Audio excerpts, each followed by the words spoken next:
The Building Better Business podcast is the best place to learn how to take your business to the next level. It's no longer enough to earn good profits.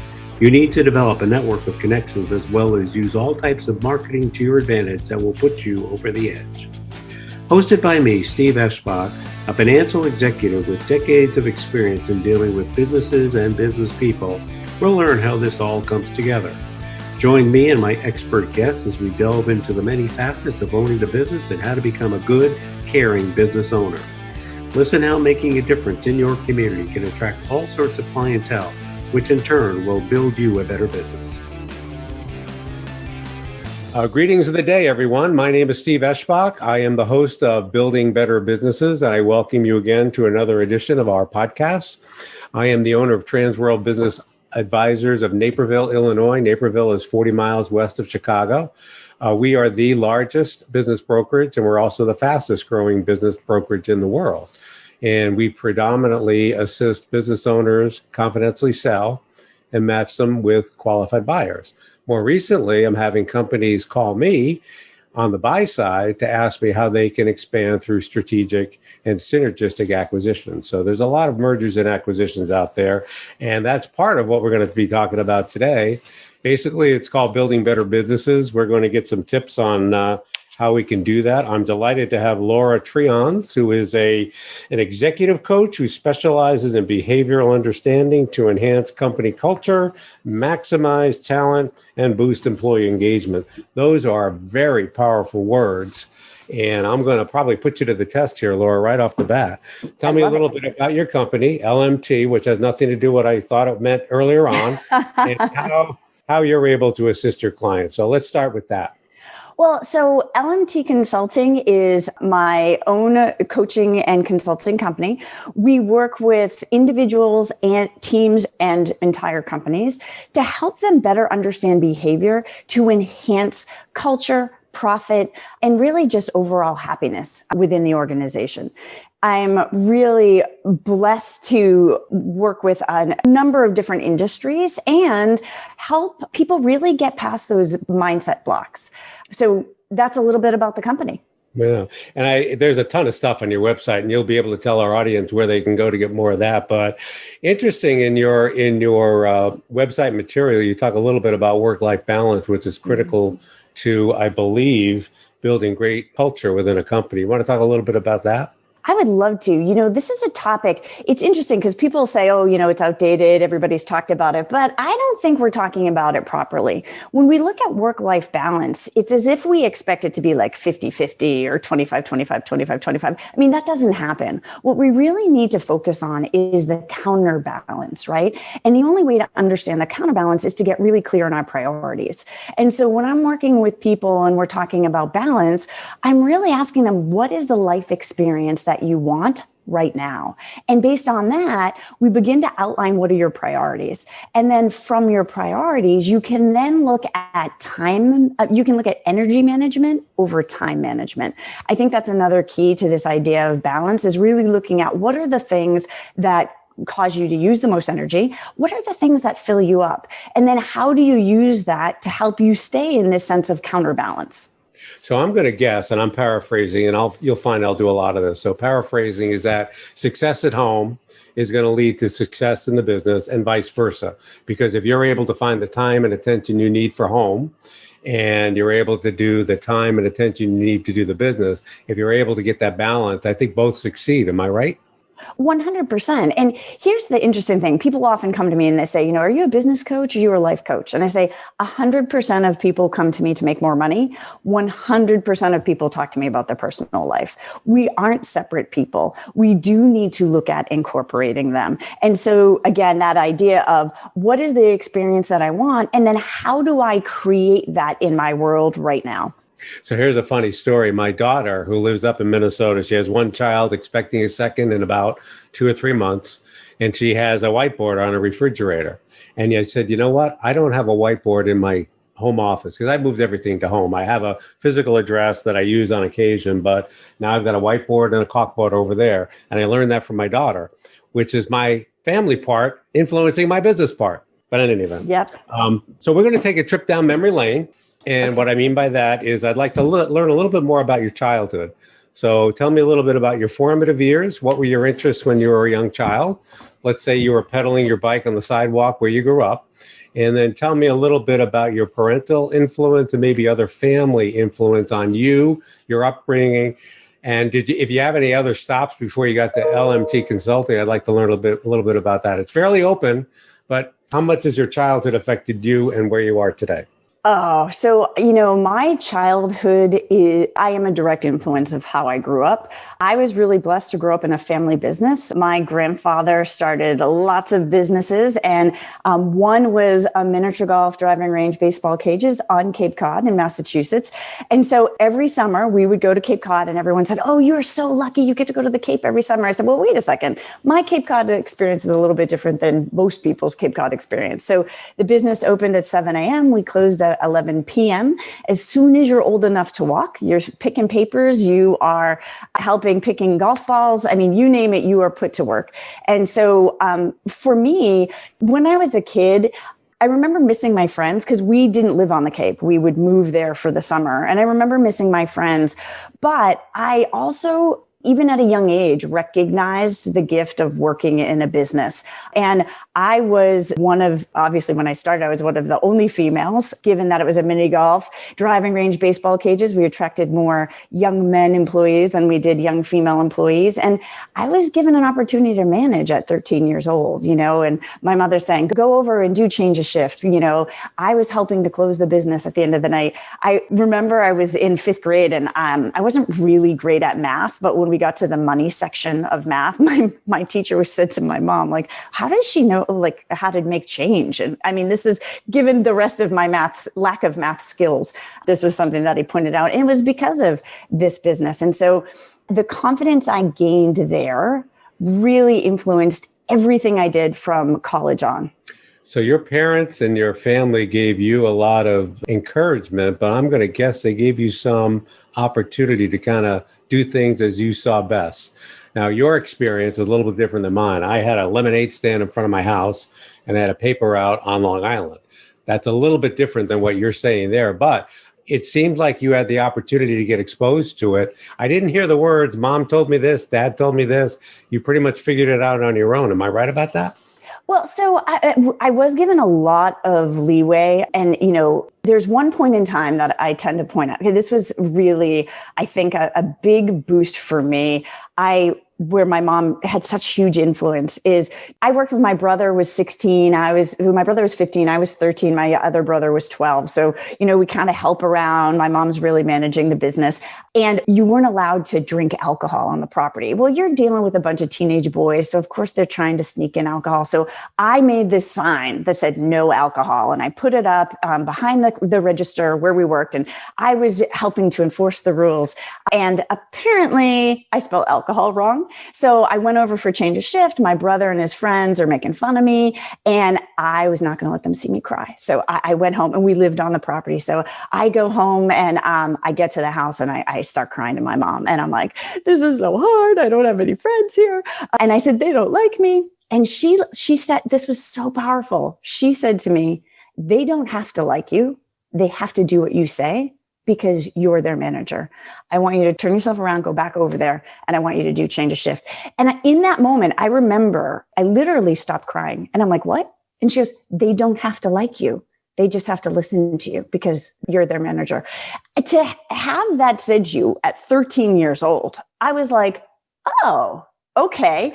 A huge shift for me, and my ability to manage other people who were older than me, and my ability to manage their criticism. I mean, it was the greatest gift I could have ever been given. Now, you didn't say these specific words, but I'm going to say that you literally were knocked down and you were going to stay there until your mom came up and said, "You know what? Let's dust you off, stand you back up, go back in there, go face the battle." And that's probably a great learning experience for you back then. It was huge. Behaviorally, I'm not someone who stays there, but at that age, I didn't know how to respond. Would I have responded with such strength if she didn't encourage me? No way. I just wasn't developmentally at that place. But to have, my mom look at me and say, "Get back over there, do the job, to listen to you."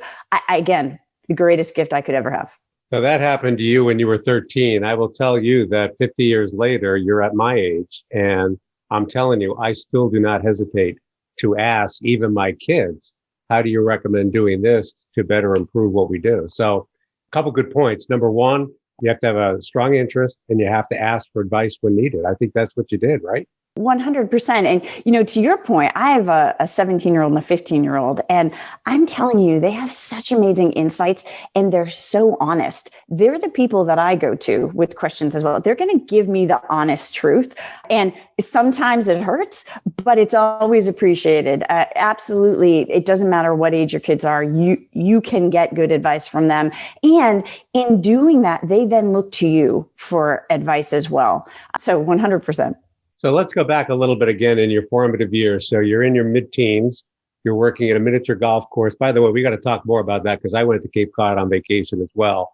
And I'm not sure how many in our audience know where even Cape Cod is, but that's beside the point. But back to your point, how much did that influence your high school experience, meaning your academic? How did that influence your college experience? And I didn't hear any word or any utterance of corporate experience. And I don't know if you had any of that before you got to where you are. Couple questions, maybe 3 questions. Let's ride down your memory lane there if you could. Okay, we'd love that. So in high school, I obviously growing up in a family business, you just have confidence to try lots of things. So I tried everything. I'm one of those people, and this followed through in college. I was involved with everything. So if there's a group, I joined it. So whether it's student government or in high school, I was on the speech team or the track team or, so I'll just go out and I'll try anything. Sure, I'll try it. People have ideas. I was in college and a professor of mine was running this program for college students, and he invited me to be a part of it. And he would have these amazing speakers come in, and it was a small round table, so you felt really special. And he said to me, hey, listen, what if you did this with high school students? I said, okay, I'll do this with high school students. So I started the program with high school students. He then went on to be president of a college and left me. And I was like, okay, I need to find another advisor. I need to figure out, I did it all by myself because someone said, hey, you should do this. It happened a lot, and I think, again, going back to those formative years in a business, I'm just willing to try things. And when people tell me no, it may be like not now, but it doesn't always mean no for me. I'm going to explore. I'm going to get resourceful. I'm going to ask more questions. So, even in college, there's this program that I found. They used to have an academic convocation at the start of the school year. When I was at my college, they had stopped it. And I said, wouldn't this be great to start back up? I was a senior. So I was told, go to the head of the academic department, see if he'll give you an okay on this. So I went to him and he said, listen, you're a senior, this is a lovely idea, but it's not likely you're going to be able to get people to support this and you're leaving. And I said, well, what would it take for me to get a yes? And he said, here's what you need. You need academic advisor. You need an administrative advisor. I think I needed 6 people on my board, and I needed 50% of the faculty to say yes, they would show up. So I said, okay. And I did. I got on the phone. I started calling faculty members. And I will tell you right now, I'm going to age myself 25 years out. The academic convocation is still the start of the academic school year. So and again, I attribute it to the confidence when people are like, oh, I don't think so. I'm like, oh, well, okay, what would it take? Tell me.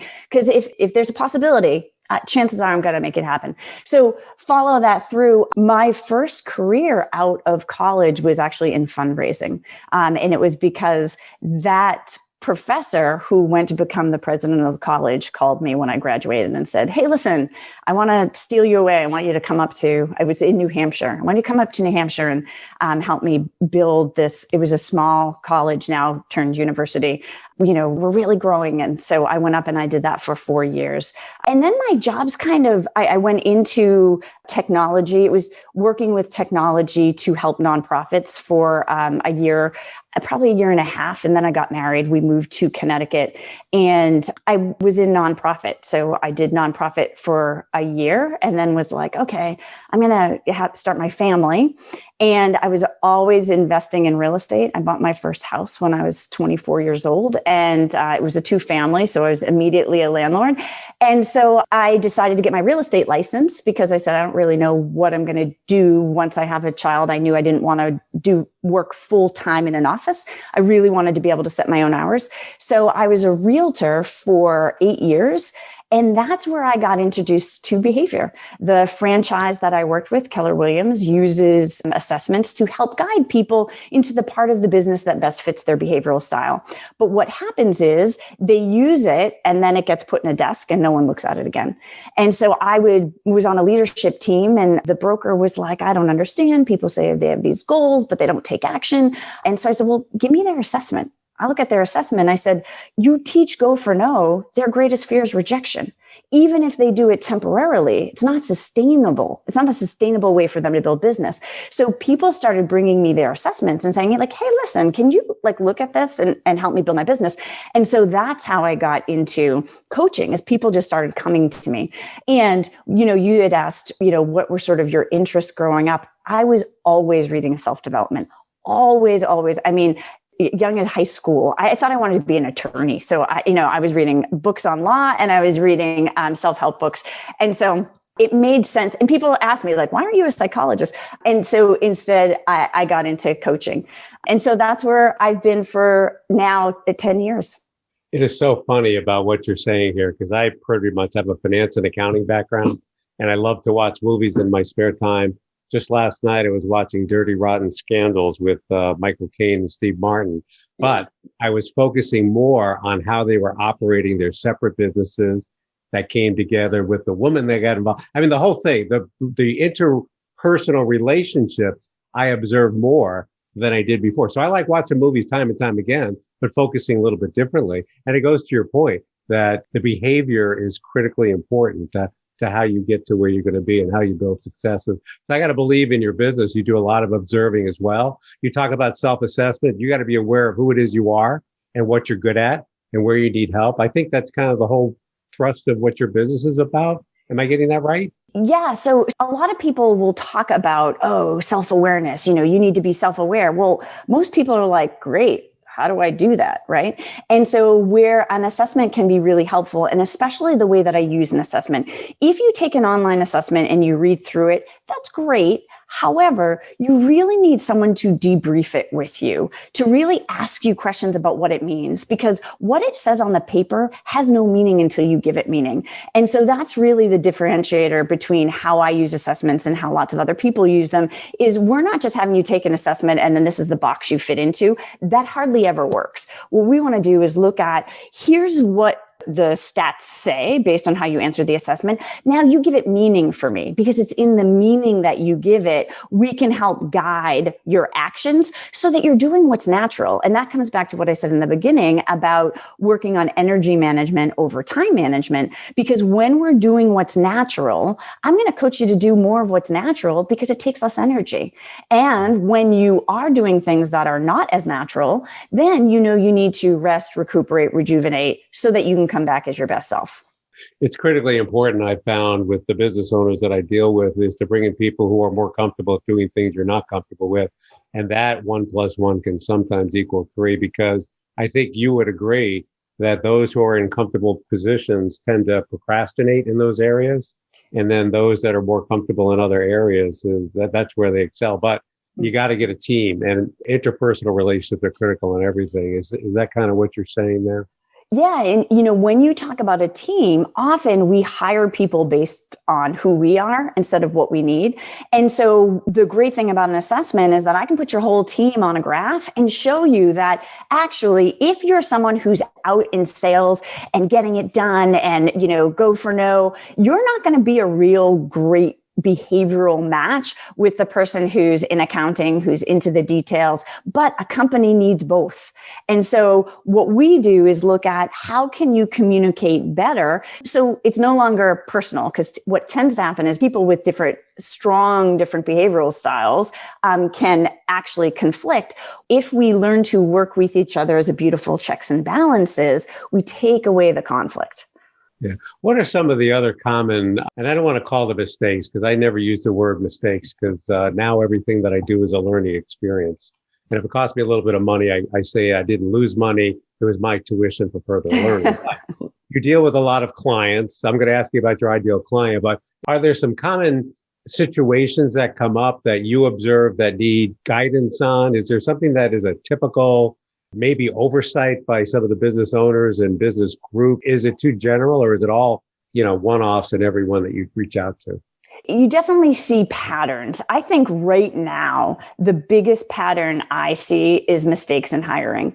I mean, when we look at statistics, Gallup poll puts out an annual statistic, it ranges from 67 to 70% of people are disengaged or actively disengaged in the workplace. If you think about that number, it's astonishing. So obviously through my behavioral filter, I believe it's because people aren't in the right match, because we hire based on skill and we fire based on attitude. Just because someone's skilled at something doesn't mean that it's the right fit for your company, for your culture, or even for that position. And so what I'm seeing a lot of is people are either so eager to get hired, they're willing to take anything. Even on the other side, employers see hiring as such a hassle. It takes so long. It's a process that they'll take the best of the worst candidates because, this is what we have. And I'm telling companies that's not good enough for you. That shouldn't be good enough for your company. It shouldn't be good enough for your culture. And even right now, about 30% of people are leaving within the first 3 months of work. I mean, that's astonishing. The cost of that alone should be setting off alarm bells for companies. And it's not. We're still hiring the same way we always have. And for me, my heart, I'm like, why? There's a better way. And understanding behavior and doing these type of debriefs and looking at behavior among the team and how it's going to work with a potential new employee, that's all key to the hiring process and is often overlooked, not an investment companies want to make. And yet it's costing them more money on the other end. That's interesting, Laura. I heard a lot about cultural, interpersonal. I haven't heard one thing about finance and accounting. And that's okay, because you and I talked earlier that sometimes emotion and interpersonal, it's very tough to quantify, but it's a strong part of every business, particularly smaller businesses. So tell me a little bit about your ideal client. What is your ideal client? Is it, X revenues, X employees? What would you say any industry that stands out for you and how best you succeed? Well, so let me talk about the ideal client in a minute. I want to get back to the point that you had mentioned about looking at the hiring process and where does the money come in. You will make more money. I mean, I have 100% confidence because I've seen it so many times. You will make more money faster when you hire the right people up front. And so although it seems like we don't, I'm not talking about money, I will tell you, I base my success and with a guarantee, I put my money where my mouth is, that my clients make more money or they don't pay me because my business is built word of mouth. And so if you aren't making more money and your life isn't more fulfilling, I don't need your money. That's not how I make my money. I want you to leave and tell people, she changed our business. She changed my world, whatever it is. And so that money part is essential to the work that I do. So I wanted to make sure I touched on that. And our audience should better listen very well, because those are powerful statements. So go on. And so when we start to look at ideal client, so what tends to happen for my work is I start with an individual and then I start working with their team. So when I look at the individual that is my ideal client, it's that director or manager who wants to get to the next level, who wants to get to the C level, and they're stuck. They have limiting beliefs about their abilities to get to that level or limiting beliefs about changing industry. That's the area where I can really help people.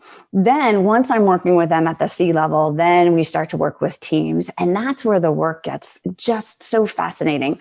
A lot of times when you're working with a team of really great, talented individuals, they work as individuals and they come from their different silos of business. My work, I come in with those C level people and we start to have teams communicating better and on a higher level with each other because we're taking down some of the barriers by using assessments and behavioral understanding and saying, hey, listen, what does it take to communicate with each other? What does it take to be a team, whether it's just for this project or, on a larger scale? What do we have to do to work better together? So that's my ideal client and who I tend to work with.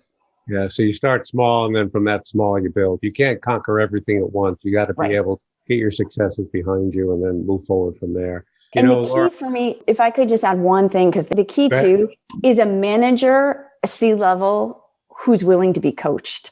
A lot of times people will come in and want to hire me to coach their team. It's always a disaster. It's always a disaster because if you are not willing to be coached, it is really hard for your team to look at you as the leader when you're expecting them to be coached. So that's why I choose to start with the individual, because it sends a message to the team that this is where we want to go with the team, the company, the business.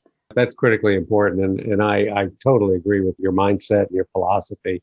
Laura, unfortunately, we're running out of time here. So is there anything in our Q&A that we had over the past 15 or 20 minutes that we didn't cover? Any message that you want the audience to know about that we didn't have an opportunity to talk about? Well, the one thing that I'd like to share is this idea of purposeful living. And so at the start, I talked about the importance of, really knowing what you want for your experience. And I have created sort of this equation for your ideal life experience, which is, experience, communication, consistency. And you come out the end with this idea of purposeful living.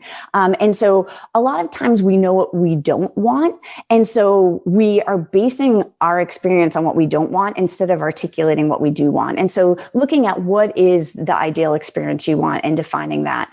And then the next step is communicating that, because often we'll have expectations about an experience we want, but we don't share it with anyone. And then we're disappointed when it doesn't happen. So communicating the experience you want to the people in your life, the people that you work with, is critically important.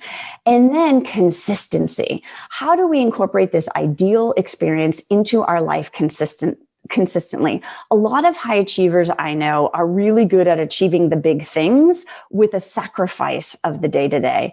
And what I want to show people by how I live my life and how I coach people is that you can have it all, not all at once, but you can have it all when you're crystal clear. And so how can you create those life experiences on a day-to-day basis so that you feel like you've lived a purposeful life your entire lifetime, instead of, oh, I've worked really hard and then I get to retire and have my ideal life. Or, oh, I'm such a hard worker that I have to wait. Everything is, I'll wait until it's this ideal time. It's never going to be an ideal time. So purposeful living starts right now.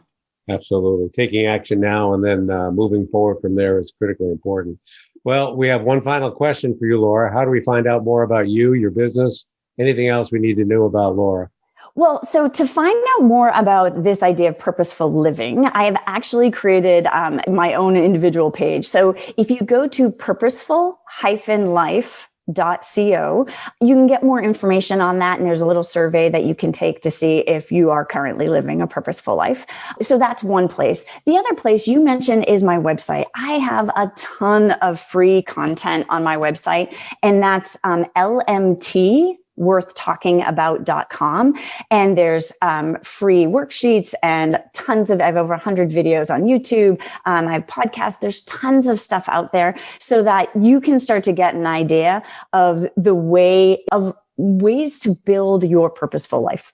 That sounds so good. Laura, thanks so much for your time. I appreciate your insight. And audience, thank you for joining us on another edition of Building Better Businesses. Thanks so much. Thanks for having me, Steve. You bet.